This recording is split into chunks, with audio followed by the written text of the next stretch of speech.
How do you convert a date time in an ASP.NET Core Web API response into your user's local time zone? Let's see how we can do it. We currently have an ASP.NET Core Web API response which outputs this created property, and it has the date format in Pacific time.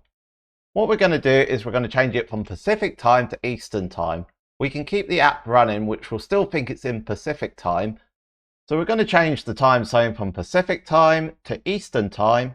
We're just going to run that endpoint again just to make sure. Yeah, it's still outputting the Pacific time. Let's go into our web application. We're running a JavaScript fetch command to get all the products from this endpoint. We're currently outputting the ID and the name into a table called products. Going into the index.html file, the products table is here. Let's now add the created. So we start off with creating a new TD element. So we run create element of TD. Now within the created inner text, we can just get the JSON command, and then we get the created field. Then we're going to append that to our TR element, which is up here.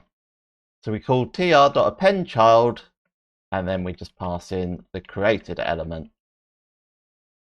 Subscribe for more .NET and C# videos. So we're currently running it in Eastern time zone on our machine, but at the moment it's still outputting the date times using Pacific time, so it's getting it from the server time.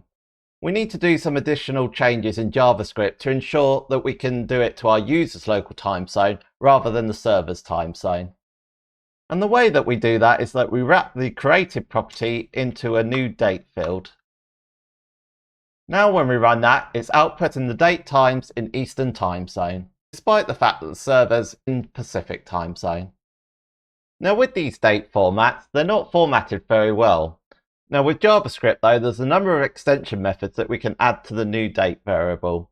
So here are a couple of examples. If you just want to get the date, you can just add the toDate string. And when we update that now, it just gives you the date. We can also change that to the toTime string. And when we do that, it just converts it to the time. Still has the time zone on there as well. But you can even go even further with that, so you can get the day, the full year, the hours. You can also convert it to UTC time as well. So we could output that to a UTC string, and it should do the automatic calculation to UTC. So it's outputted it as UTC or GMT, which is the same thing. So that's how you convert the server time to your user's local time zone. But what if you want to send your user's local time as part of a request? We're going to test that out by calling this endpoint, and as part of the body property, we're going to send up a date. So we'll just specify the date of August the 8th, 2025 at midnight, but we're not going to specify any time zone information. Let's send that request up. It's specified our date in there. Now we've put a breakpoint, and if we have a look at the from date, it successfully added the date of Friday the 8th of August 2025 at midnight. But interestingly, it says that the kind is unspecified. Now, if we need to use this date and convert it to another time zone, it's going to cause a problem on the server. Now, to resolve this, we can wrap this around a new date variable, and we can try the request again. Having a look on the product search, already it's given us a different time. It's given us 4 in the morning, and that's because it's added the UTC hours to it. It specifies that the kind is UTC because our time zone, we're in Eastern. It's 4 hours behind UTC, so it's added those 4 hours.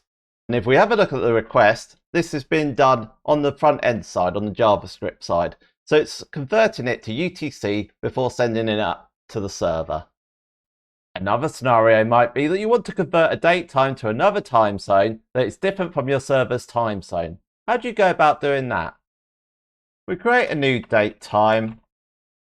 And we're going to use the same date time as before, so the 8th of August 2025, 4 in the morning, and we need to specify that the time is UTC.